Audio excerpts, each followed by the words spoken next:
akong klarohon ha. Dili ni para sa kang bangag kay patsay haskang ako ha pag atong 2022. Perti na kong siyagit rin nga dili ginaangay pabutaran ng bangag. Di gyud angay kay pudpida naay kasaysaya na ang amahan ana nga kana silang mga anak na kabenepisyo including Jaime Marcos. At bitaw ni aging 2025 re-election ni Jaime, pwede masana kong sikising nga di ginaangay butaran. Pero sus di daog manog maayo. Karon ang ilang kayo sila mangutong kuyugang Sara nanaog sila si Bangag na 31 million votes while si Sara 32 million. Ug imo tanaw labaw si Sara. Ako rin balikon nga unang sayop gyud sa mga Duterte to be honest. Nganong nisugot si Sara nga siya mo'y vice president. Dapat ka ng Bangag mo himong president vice. Karon di giingon ni Engineer Chris Labiaga nga ang 125 milyones confidential fund mo gigukod. Samtang ang Bangag perting pagkanaghanang benepisyo sa mga malita, apil ng tambalosos nga Martin Romualdez. Naloko na. Nagsige lang og laroy-laroy samtang si Marcolita murag sunod semana murag mapreso. Ba? Matog atong basihan tong giingon ni Rimulya. Dako kayog puruhan nga kini bisan pag i-deny sa spokesperson sa prosecution team nga wa sila labot anay pagkuan kana klaro kayo pattern sa Malacañang nga in connection sa Vice President ni Vice President Sara's impeachment trial. Di na tanaw nimo ha gahi kayo ba? Ang depensa sa pagkakaroon nga mo surrender tungod kay matod pa nila dili ka kuha og 16. 2/3 vote sa giingong 24 ka mga senador 16 ang gikinahanglan. Assuming ka ng 13, including the presiding officer og 13 sila matay lisod tanaw na ko. Naloko na. O niya, moabot ng 2027. Moabot na yung mga yung sila nga January to February mahuman. Ay, tanaw na ko duol-duol namang eleksyon. Ba?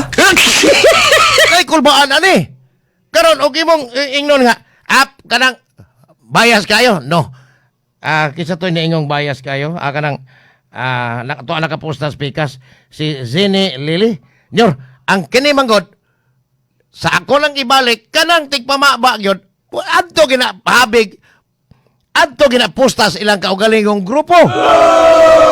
Sa umaabot nga mga adlaw, kung makontak na ko si Attorney Michael Poa, ang lead counsel o prosecution spokesperson, defense spokesperson, siya, pabor po na siyang Sara. Mao ba? Parehara na sila. Ang question, makatandog ba sa mga diehard supporters o kanang giingon nilang mga DDS sa Kabisay anong Mindanao kaning giingong panggigipit sa mga pro-Duterte senators o sa iyahang mga supporters nga karon murag klaro kayo. Nga matod pa ni Marcolita, hindi siya manahimik. Ang pangutana, kundi siya manahimik, unsaon man ang Iglesia ni Cristo, basig mo paulbo na hinunog maayo, unya mo sangkos kagubot. Kay klaro man kayong, sila, Marcolita, ngilngig mo ng abogaduha. Nag-abot unya dito kay siya may usas mga huwis. Basig ang kanang prosecution, matod pa kilaon, nga way suka-suka, mo nang react na ba sa Jervil Ruistro, ana? Na matod pa di sa kumusugot nga kilaon ko way suka-suka, ay tambok naman kayo ko.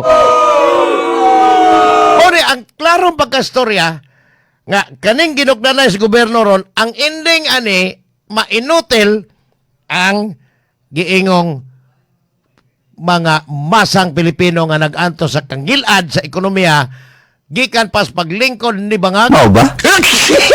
Hangtod karong mga panahon na. Una, boss, ha? Sini, lilihuwat lang. Sa atong panahon po pananglitan og naatay makontak nga habig ni Vice President Sara, kato, pabor po to nimo. Mao ba?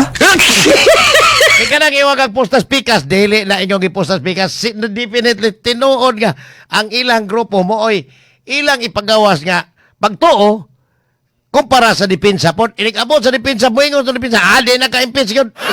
Tresira sila. Including presiding officer, mo na yung pangotan. Wato na to, gamay lang paabot kay dili ni gamay di ay dugay kay ni. Ba? Dugay kay ning mahuman. So puli-pulihon ko ni akong ikuan yung kutob sa among makaya dire ni Boss Glenn o ni Ramel nga makuha na mo o makontak na mo ang habig sa masig kahabig among patingogon dire aron patas. Why ginyong nakapostas pikas? Pinustaan is bangag. Pero ang pabiling pangutana nganong si Tambalosos Martin Romualdez hangtod karong nga panahon na nagsuroy-suroy pa wa mahulga og kaso. O ba? Doon na ito ni-file og kaso ni sa RTC, Quezon City, sa itong kasuhan. Gidismiss sa RTC, kabayan sa iyang pagkakawatan ni Martin, kay wa kuno kabayan sa processing fee.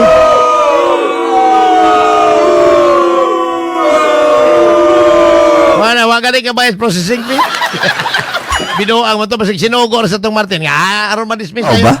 Aron pa, hindi guys, nga na ako'y kaso. Ako sa ning lakbitan lang, bahinon ko nigduha ka isyo lang, mugbo. Ganing kang Rimulya, nahug og amot lang, daghan pa ba kaayo nga, kanabang mutuo niya, kaning ihang, murag siya mo'y champions na ng butbuton. Kaning magsuong Rimulya, di ay John Vic, otro sang murag, gaan pas gapas ang kabuot. Naloko na. Di ay Rimulya nga bunjing, mautro po. O ba? Kini gaduda ko ha, katong giingon ni Rimulya nga, unang simanas Mayo, paumumo na niya kaso si Martin Romualdez, hangtod umamot ug sang Mayo ha, yung ingon. O niya, nganong nauna man to nila, Joel Villanueva, Francisco Deo. O ba? Pero nauna man to niyor. Na Mayo pa bang hatuod sang mayuha man di ay ni. Wa baka ni magtangag og dakong ganti nga sugo atong Malacañang kay akong ibalik ha nadakpan katong giingong nadakpan si Zaldico dito sa Czech Republic niingon man siya nga uli kay papauli diri nagvideo na yun podcast na itong ukoy Tambaloslos.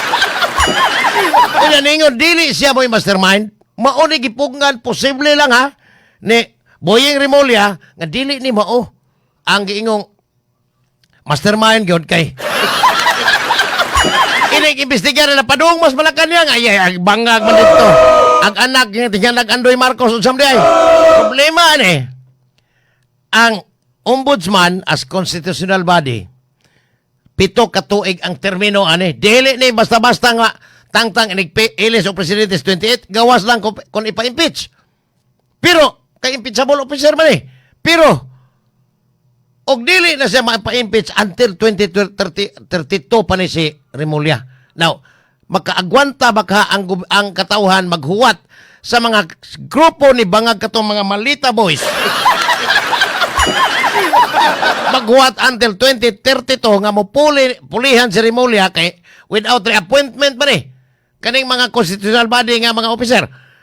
Makaagwanta baka nga magpaabot adtong mga kawatan sa gobyerno Naloko. nagipasangin lang nakapaldo og pondo gikan sa flood control. O ba? Kagwanta gyud ka. Karon di ay hinganlan og money bunuan. Wa gid ni mapreso og regular nga presohan ha kay didto ra ni sa ospital nagpakuha man ni. Nagpa-hospital arrest man ni kay matud pa siyang pribadong doktor nga pitin daghan sakit si kuan. Si Manny Bunuan kagahapon matupang Rimulya nihangyo na ang Department of Justice o ang mga prosecutors doon na petisyon ngadto sa Sanigang Bayan nga si Manny Bunuan wag tango ni ang kaso kay willing kayo nga mag-state witness na. Kung mahimong state witness si Bunuan, di ba ka ni questionon sa mga kontra aning mga tawhana nga nung gihimo man ng state witness nga list guilty ba din eh. Nga mo man operator atong flood control anomaly nga gani ang iyang anak appeal man nga nakabenepisyo sa mga pondo kauban atong mayor dito sa San Simon, Pampanga. Kining pangutana daghan kaayong nagtagag na kung ganti posible ni nga kung si Marcolita gani mo'y mahitabo nga ipapriso kay na naman ay precautionary hold departure order. Appeal Mike Defensor. Okay na to Mike Defensor, tambalos-los po itong dako. Ba? Si Marcolita, kung ipapriso, di ba kamuulbo ang mga sakop sa Iglesia ng Cristo? Ubay-ubay na ba gina sila? Biniliyon ang ilang grupo. May ganitong kang, dili, patingali mo ipon po itong mga sakop na ni itong tagiyas kalibutan, si Pastor Kibuloy. Klaro man kayo nga murag ang tanang mga sakop sa depensa or ang mga pro Duterte senators o mga officials mo'y ulang ilang unahon paggukod kumpara sa mga namalitok. Sama ni Joel Villanueva nga ni dagkot dito sa Malacanang pagbalik siya. Walang kakampi-kampi. Ang amo ra gyud dire, ang trabaho ra gyud kuno. Aka na istorya. Ay, trabaho rin yung sila. Hawanay, kaubalan. Pero yung istorya daan, ang iyahang kani kauban sa majority, nga karon minority na, nga si Senador Alan Pitiki Cayetano. Muna na, klaro.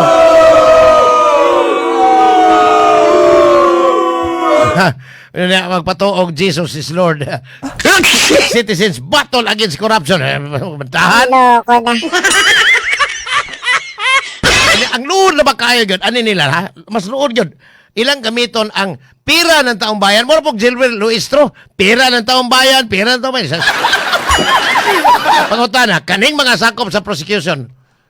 Pinanguluhan ni Congresswoman Gilbert Luistro ng taga Batangas, limpyo rin.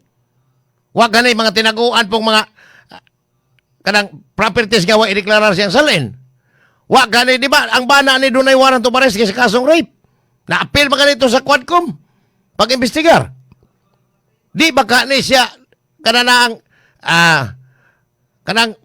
manghulgaay po sa mga kontra parehas gihimong sara. Daghan nagpangutana ning nagtangag na kong gantin. Daghan kayo ang way hinungdan nga naggukod sa giingon nilang ilang ipasangin lang kawatan. Ang nanggukod numero 1 pong grupos mga kawatan.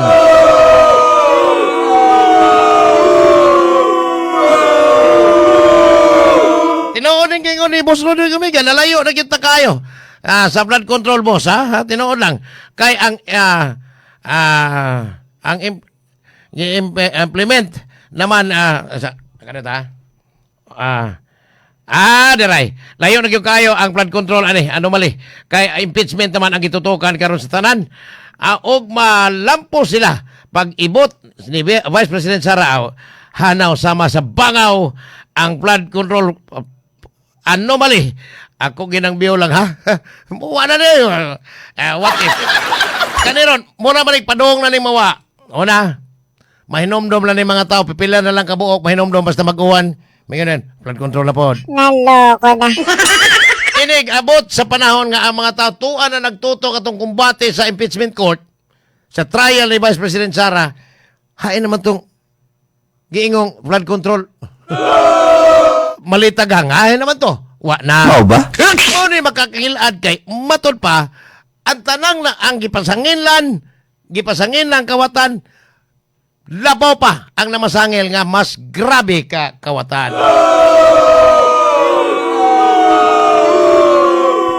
Di man ha, ang dunay, kinsa tayo kung interview ani atong niaging adlaw nga tunay tag 2 billion per senator judge nga hatagan 2 bilyones 32 bilyones lang ang gikinahanglan aron mag-convict ang Vice Presidente kay 16 naman o 2/3 vote naman ang gikinahanglan sa pagtangtang sa Vice Presidente nga gipa-impeach. Si Kuan, si former Congressman Jing Paras. May atong mo iniingon nga probably unya I heard murag hungiyong nga tag 2 bilyones daw ang matag senator judges nga 32 bilyones ang gikinahanglan aron matikwang ang Vice Presidente. Delikado pag yung kain kani tanawa o magsige na ilang kumbate tutukan ngadto na sakto rin kingon ni Ludwig umiga tutukan na to ang impeachment ani mawa ng blood control ang ubang mga kawat sa gobyerno posible nga bisag wa pa maabsuelto si Pedro Naloko na. maglulinghayaw lang yapon sama ni Martin Tambalosos Romualdez. Ano, mamalik na po kandidato sa 2028 na po. Balik kandidato na po, may.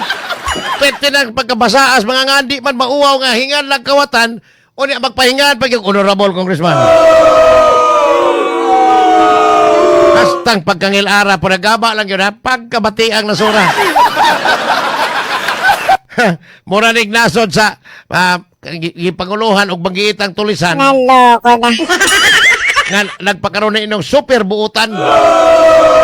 Hastang grabihan mo. Ito gingon na, one time na interview na to si Attorney Vic Rodriguez na rin. Maisog ba rin silang grupuhan ay maisog? Dahil po itong mga matalawan, maisog nila. Matod pa ni Attorney Vic Rodriguez nga, si Marcos, imong tanahon by physically, tarong kayong klasihang tao, buutan. Pero ang linihukan, ambot lang, kay matod pang may krama. Uyawa! Pawa! Uyawa! Pawa! Ang anak ta. Sus, paita di Malasas, Pilipinas. Nganong naamang kita ni? Nganong naamang kita ni taon nga mga kuwan, ha? Nganong mamili man kita? I don't know, ha? Ang mga Filipinos abroad. O, kay makabutar man eh. Through absentee voting. O kita po din sa Pilipinas, nganong kuan man kita,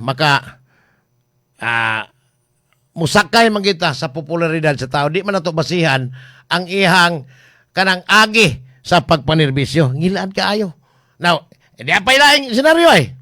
Assuming ha, pananglitan lang, ug di gyud kakawag 16 botos sa matod pa sa mga senator judges, dili ma-impeach si Sara.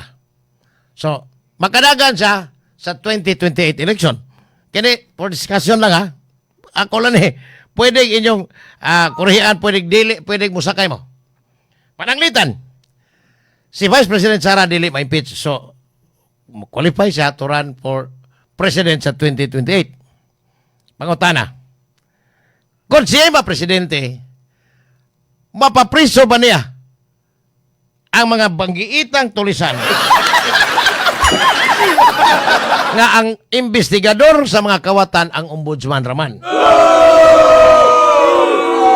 Mapapriso ba niya ang nagpalibot po niyang gipasangin lang tulisan like may nagpapriso ko na una si Mike Defensor nga mo man saway og maayo sa grupo sa Vice Presidente nga mo nagdas kagaw niya kay matod pa ni Sagol o niya nagpabantang pa. O ba?